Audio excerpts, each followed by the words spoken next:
Hey everyone, and welcome. Today we're jumping right into the absolute heart of the Pandas library. It's data structures. Seriously, if you want to get good at data analysis in Python, understanding these building blocks is absolutely key. So let's get right to it.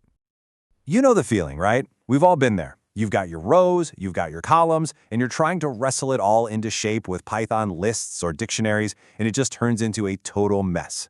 Well, that exact frustration is why Pandas was created.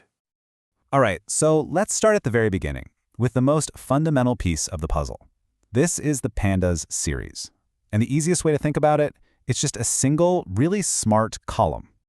Now, the two words you really want to grab onto here are labeled array. A series basically takes the best parts of two different Python structures. It has the fixed order of a list, but it also has the easy-to-use labels of a dictionary. And that combination, that's what makes it so useful. Okay, that's the theory.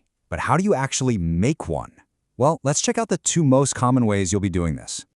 Probably the easiest way to get started is with a plain old Python list. You just feed your list of names right into pd.series. But here's the cool part.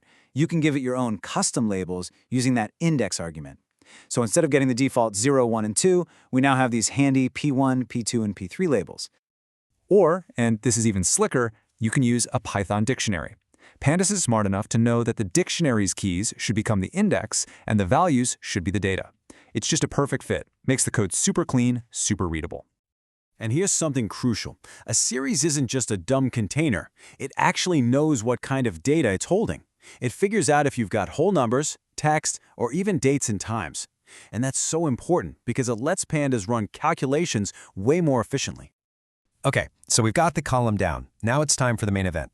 This is the one you're going to be working with almost all the time. Let's talk about the powerhouse of Pandas, the DataFrame. Yeah, that official definition sounds a little intimidating, I know. But honestly, the spreadsheet on steroids analogy is spot on. It's a table, it's got rows, it's got columns. But the real secret, the big aha moment, is realizing what it's actually built from. And this is the big secret.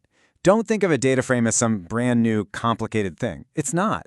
It's literally just a bunch of those series, those smart columns we just talked about, all lined up next to each other, all sharing the exact same set of labels for their rows. And to really see this in action, let's build one from scratch. Let's imagine we have three totally separate series objects.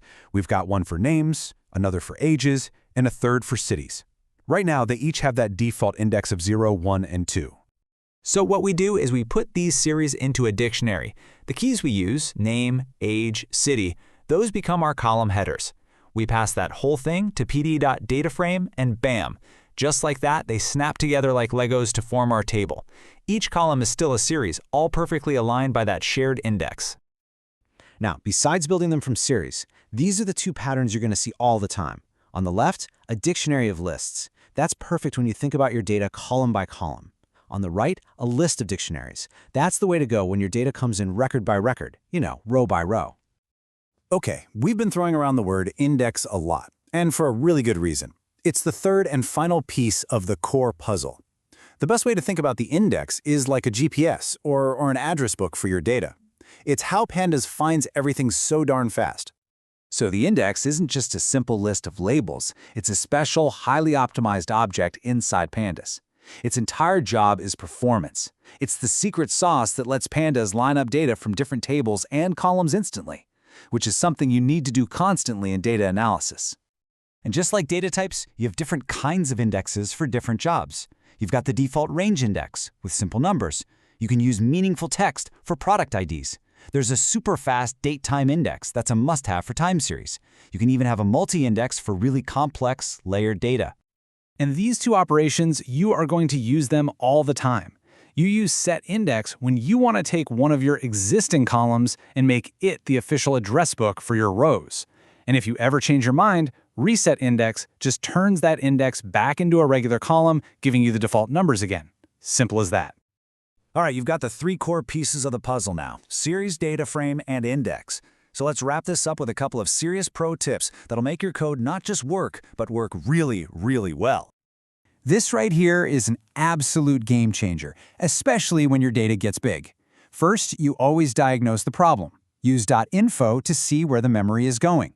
Second, if you have text columns where the same values repeat over and over, think country names or product categories, change them to the category type. And finally, use the smallest number type that can still fit your values. And I really want you to let that sink in.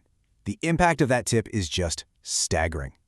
Converting a few text columns to the category type isn't a small tweak. It can literally cut your DataFrame's memory usage by 50 to 90%. That is just a massive, massive improvement. So, let's just quickly recap our journey. It all starts with the series, that one smart labeled column. You put a bunch of them together and you get a data frame, which is the main table you'll be working with. The magic that holds it all together is the index, your data's address system. And the secret to making it all run fast is to always, always check your data types. So, if you only remember one thing from our chat today, please let it be this. Make a habit of checking your memory usage. I'm serious. It is the single most powerful thing you can do to level up your skills and start handling bigger and more complex data with total confidence.